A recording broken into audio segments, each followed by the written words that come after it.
Hi everybody, I'm skiwithpete, and today we are looking at the FireDancing from 1stPlayer gaming keyboards. This is the half mechanical keyboard. We're looking just at the outside of the box here. First thing you can see is that it's got the key map layout. First thing I saw was we've got a split backspace and the big ass enter. So that's a little bit unusual, which is kind of a shame because otherwise they've got the standard bottom row here, which means that you could have put other keycaps onto here, but it'll be difficult for you to find one of those big ass enters. Going around to the other side, by the way, fingers love 1stPlayer gaming keyboards. Flipping around to the other side here, you have the internal diagram of the half mechanical. This is what the half mechanical looks like. Basically, there's a rubber dome underneath it, and with the switch going in over top. Ooh, you know what? That might not be Cherry MX compatible. I thought it would be. A lot of these half mechanical boards are, but basically, you push down this, essentially a column. You push down the column up against that rubber dome, and as the rubber dome hits the bottom, that's where it contacts, and that's how you know. That's how you know that the key worked, essentially. Let's just read here a little bit of marketing. It says, FireDancing is a professional e-sporting keyboard. From 1stPlayer, a market-leading industrial design. 30 million suspension switch lifetime, fashionable backlighting effect, and anti-ghosting. And waterproof technology. Ooh, waterproof. Is this a knockoff Topre? No, it's not. Topre is a capacitive switch that even as you push it halfway down, it actuates. Driving the key to the bottom doesn't make any difference on the Topre. On this key, it will, because this is just a rubber dome that needs to contact that little point there with the bottom of it. So this isn't quite a Topre knockoff. This is something else entirely. This is more like a good version of the keyboard that you probably have on your desk now if you don't have a mechanical keyboard. All right, getting inside. Here we go. Oh, hold the phone. That's no big ass enter. That's a standard enter. That's not as bad as I would have thought it would be. It's not actually as bad as I thought it would have been. Let's look more at that in a second, but first we have this giant instruction booklet. Here's a little sound test.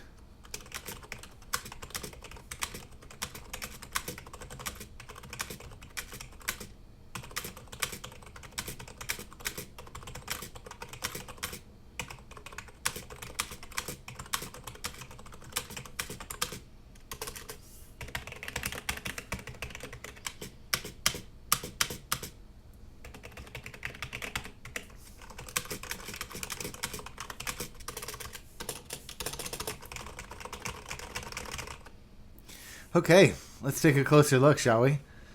So first thing to say is these are indeed half mechanical, but they did give us a standard layout, so you could, if these are, the first thing to say is these are what's called laser etched. So what they do is this is a single shot keycap. It's a single shot keycap right there.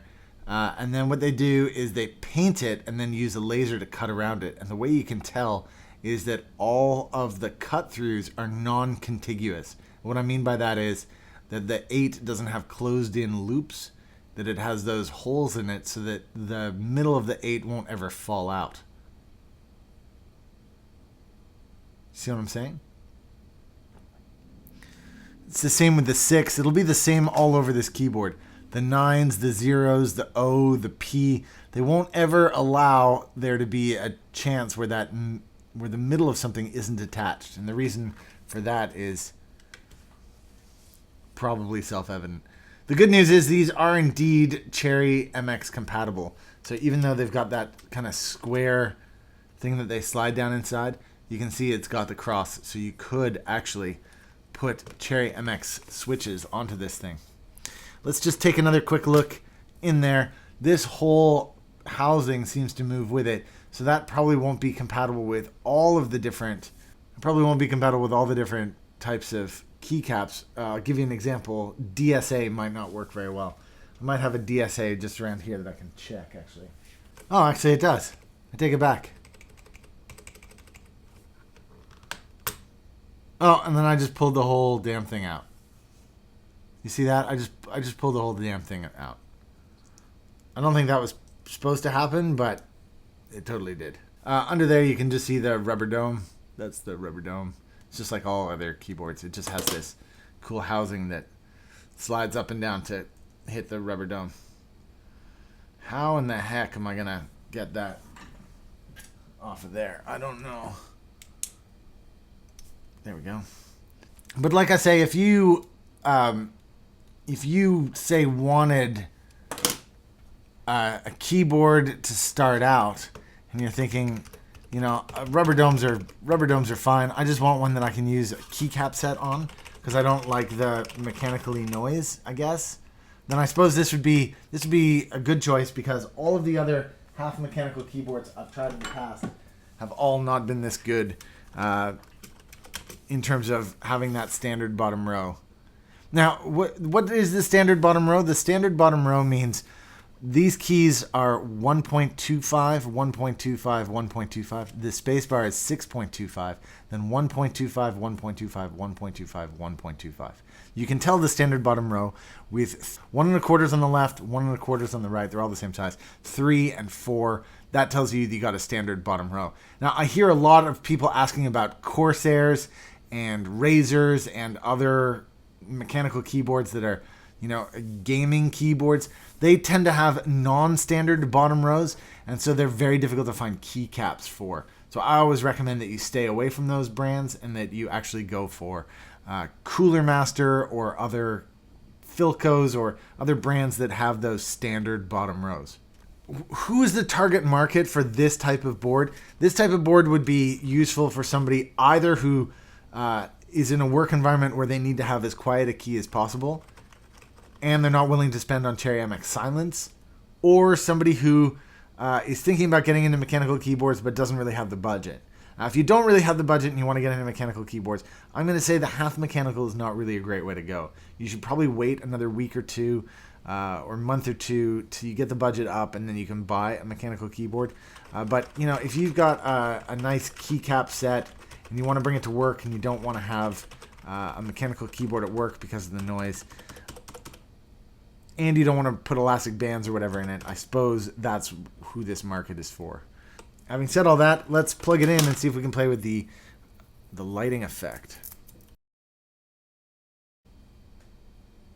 Cool, so some backlighting in there. I'm just going to turn off the overhead light so you can see that.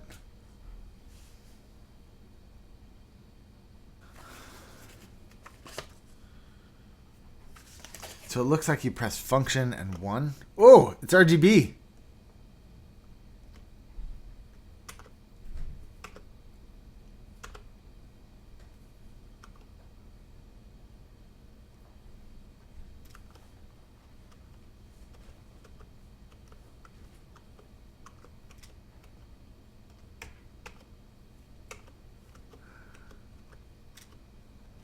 None of those other ones seem to have any effect.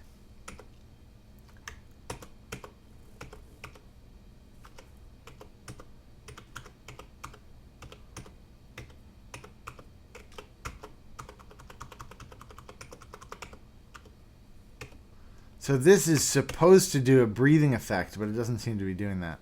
Oh, there. Well, you can't tell unless you can hear really close. Can you hear it? It's actually whining. Can you hear that? Mm-hmm. Oh, I can hear that. There, it changed the tone. Stopped whining. Wow. Well, that has been the FireDancing from 1stPlayer gaming keyboards. It's a low cost board. No real surprises there. The standard bottom row and normal ANSI layout means that you can replace the keycaps for it. The keycaps that come with it are pretty low quality. The LED backlighting leaves something to be desired with that screaming from the PWM. But overall, again, if you want a rubber dome keyboard that's Cherry MX compatible, this is the best one that I've seen so far. I've reviewed some other half mechanical keyboards that weren't as nice as this one. This one is the best of the lot so far, but that's still not saying a lot. If it was me, I would suggest you keep your money and wait until you can get a full mechanical keyboard. Thanks again for tuning in today, guys. Don't forget to press the like button. Don't forget to press subscribe. If you haven't already, check the About section below. In there's all sorts of useful links to everything that you've seen on my desk, all sorts of other fun videos that you might like, and all sorts of other cool stuff that I get up to. Thanks very much, guys. Don't forget you can support this channel by buying me a cup of coffee in the About section below, or by supporting this channel on Patreon. If you have any questions, leave them in the comments section. Thanks, everybody. If you'd like to support this channel, you can do so with Patreon, or you can buy me a cup of coffee in the About section below. Thank you to everybody who does support this channel. It definitely goes a long way. I get to make more of these reviews and buy more cool stuff because of your kind contributions. Thanks again. Looking forward to seeing you guys again soon.